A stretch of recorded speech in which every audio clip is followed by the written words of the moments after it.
Hello everyone. Doklam विवाद जो कि भारत, चीन और भूटान के मध्य एक त्रिपक्षीय यहां पर एक भौगोलिक विवाद है। देखा जाए तो हाल ही में इस विवाद को लेकर 7 सालों के बाद एक बार फिर से यहां पर चीन और भूटान के संबंधों को नए सिरे से यहां पर परिभाषित करने के लिए, विवादों को समाप्त करने के लिए, सीमा विवाद को सुलझाने के लिए भूटान के विदेश मंत्री की चीन यात्रा भारत के लिए यहां पर समस्या खड़ी कर सकती है। यहां पे कई सारे ऐसे समझौतों के बारे में चर्चा की गई, विवाद को सुलझाने का प्रयास किया गया, लेकिन रणनीतिक रूप से महत्वपूर्ण भूटान जो कि भारत और चीन के मध्य एक बफर स्टेट है, साथ ही साथ जो डोकलाम जो सिलीगुड़ी क्षेत्रों को यहां पर या नॉर्थ ईस्ट एरिया को कह सकते हैं कि जोड़ने का यहां पर प्रयास करता है, उसके पास यहां पर डोकलाम है। और इन स्थितियों में काफी सारी यहां पर आपको रणनीतिक साझेदारी या चीन की यहां पर प्रवेश देखा जाए तो भारत के लिए समस्या खड़ी कर सकता है। इन सभी मुद्दों को यहां पे समझने का प्रयास करते हैं, भारत भूटान के संबंधों और भूटान चीन के इन संबंधों में किस तरीके से भारत की भौगोलिक स्थिति, सीमा विवाद और उससे जुड़े हुए अन्य पहलुओं के बारे में। सबसे पहले यहां पर देखें, नजर डालते हैं जो हालिया यहां पर घटनाक्रम डेवलप हुई है। भूटान के विदेश मंत्री जिनका नाम है टांडी दोरजी, ये हाल ही में चीन की यात्रा पर गए और भूटान चीन के संबंधों में यहां पर देखा जाए तो एक अभूतपूर्व आपको प्रगति भी देखने को मिलती है। इस यात्रा का जो एक विशिष्ट महत्व यहां पर देखने को मिला है, जो भूटान और चीन के मध्य अभी तक एक राजनयिक संबंध स्थापित होते हुए नहीं देखा गया है और इतिहास में किसी भी भूटानी विदेश मंत्री की यह चीन की पहली यात्रा थी। तो अपने आप में एक ऐतिहासिक यात्रा और एक नए परिवर्तन के दौर से भी इसे देखा जाना चाहिए।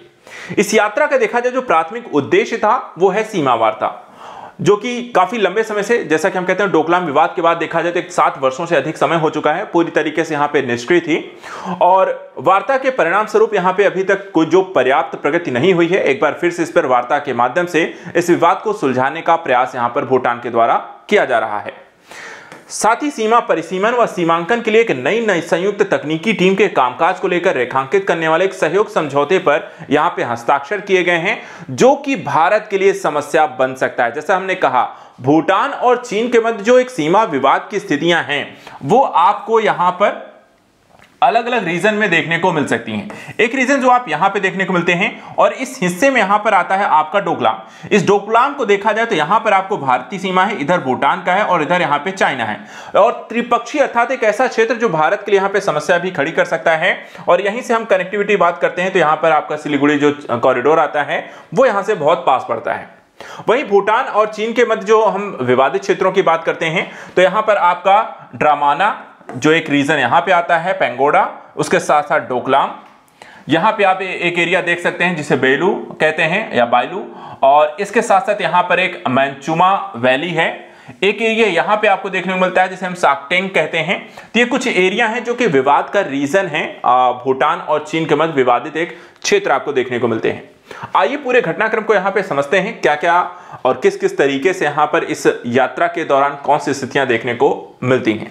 सबसे पहले जो भौगोलिक एक स्थिति आप यहां पर देखते हैं, चीन भूटान सीमा विवाद को थोड़ा सा हम समझ लें। टोटल जो एरिया यहां पे साझा किया जाता है भूटान और चीन के मध्य जो सीमा रेखा है यहां पर आपको 477 किलोमीटर का है। ठीक है, चीन ने भूटान के क्षेत्र के भीतर विशिष्ट क्षेत्रों पर क्षेत्रीय यहां पे दावे किए थे, जिसके बाद ये विवाद बढ़ा।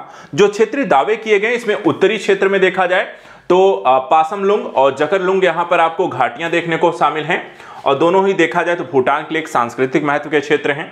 वहीं पश्चिमी क्षेत्र की बात करें तो चीन के दावों में डोकलाम, ड्रामना, साक्टो, पाकचू, पारिचांगचू और सिंधु लुंगपा और लंगमारपी जैसी यहां पर घाटियां शामिल हैं। ये क्षेत्र देखा जाए तो चारागाहों के लिए यहां पर आपको समृद्ध है। वहीं भूटान भारत चीन के त्रिजंक्शन के रूप में भारत के लिए भी देखा जाए तो सिलीगुड़ी कॉरिडोर है उसके निकट यहां पर स्थित है, जिसके कारण रणनीतिक रूप से डोकलाम और बाकी क्षेत्र हैं वो इंपॉर्टेंट हो जाते हैं। 2020 में देखा जाए चीन ने साक्टेंग अभ्यारण्य के भीतर भूटान के पूर्वी क्षेत्र पर नए दावे किए और जिसके कारण देखा जाए भूटान के अब तक जो चली आ रही वार्ता थी चीन के साथ, यहां पर इस क्षेत्र को पहले कभी दावा नहीं किया गया था, लेकिन 2020 में यहां पर पहली बार इस क्षेत्र में भी यहां पे दावा किया गया और इस पूर्वी क्षेत्र पे दोनों देशों के सीमा वार्ता पिछले कई दौर में इस पर चर्चा नहीं हुई थी। तो पहले सिर्फ उत्तरी और पश्चिमी क्षेत्रों को लेकर विवाद था, जो अब पूर्वी क्षेत्रों में भी यहां पर चीन के द्वारा दावे किए गए हैं। भूटान के पूर्वी क्षेत्र में एक बड़ी भूटानी आबादी है। पारंपरिक यहां पर देखा जाए जोंग मठ है और पीढ़ियों से भूटान का यह अभिन्न हिस्सा रहा है।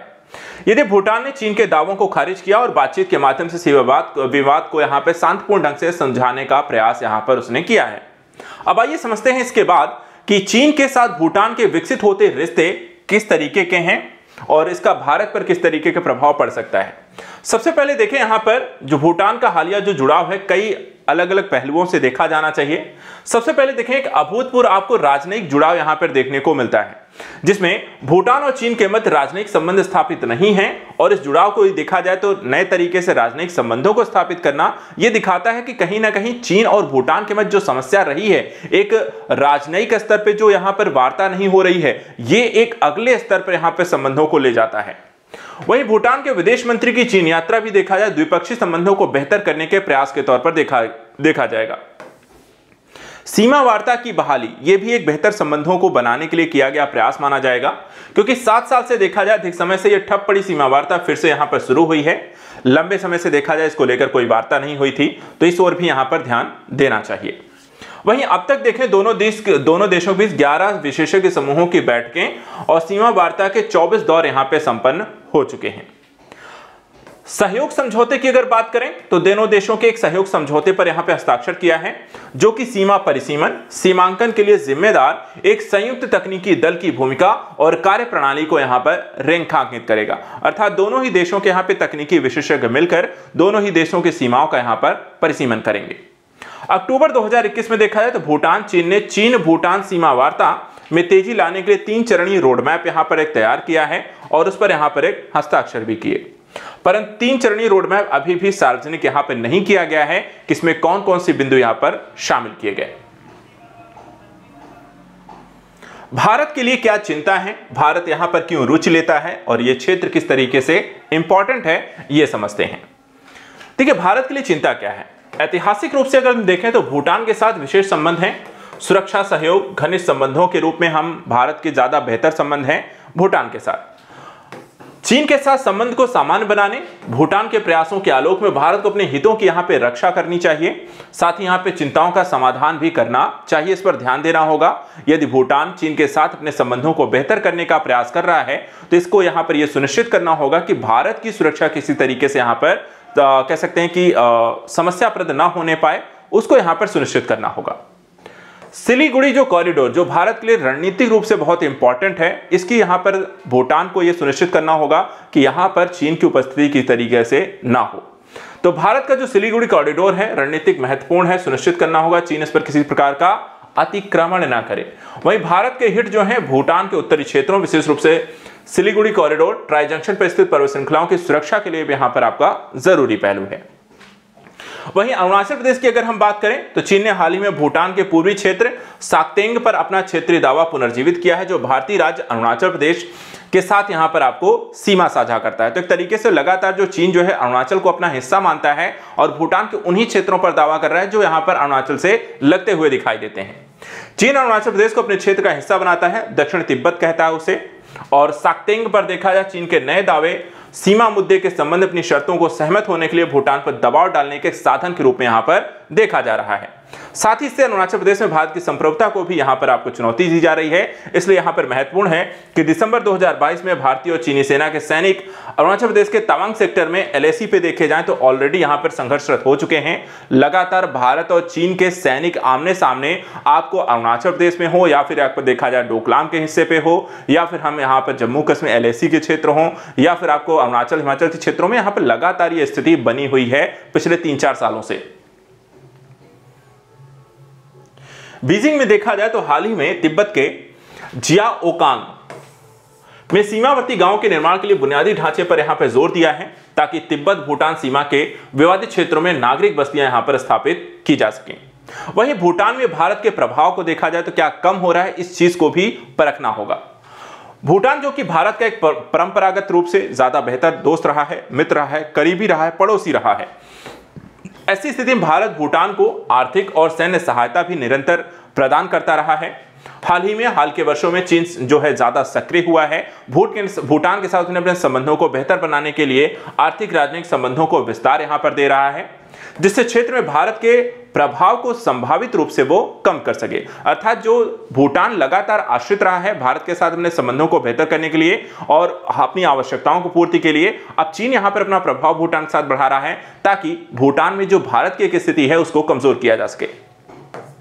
भारत को क्या करना होगा? भारत को सावधानी के साथ इसे संतुलन बनाए रखना होगा और इसके लिए कुछ पर्यवेक्षकों को चीन के इस कदम को भूटान पर चीन द्वारा पश्चिमी डोकलाम की अदला बदली की पूर्व पेशकश को स्वीकार करने के लिए दबाव डालने की रणनीति के रूप में देख रहे हैं, जिसे बीजिंग भूटान के उत्तरी क्षेत्रों में बनाए रखने के बदले में रणनीतिक रूप से उपयोग कर सकता है। अर्थात कि भूटान पर इस तरीके से दबाव बनाए, उसके नए क्षेत्रों पर दावा कर देना ताकि वो पुराने क्षेत्रों को अपने पास रखने के लिए या नए क्षेत्रों को अपने पास रखने के लिए पुराने क्षेत्रों को उनकी शर्तों पे अदला बदली कर ले, जिसमें डोकलाम का क्षेत्र जो है हर हाल में यहां पर चाइना चाहता है, क्योंकि इससे उसकी रणनीतिक स्थिति जो है भारत, उत्तर पूर्व और भूटान पर यहां पर मजबूत हो जाती है। भूटान के लिए आवश्यक है कि वह चीन के साथ संबंधों को सामान्य बनाने, अस्थायी चीनी नागरिक उपस्थिति, राजनयिक उपस्थिति के लिए सावधानी से यहां पर आगे बढ़े।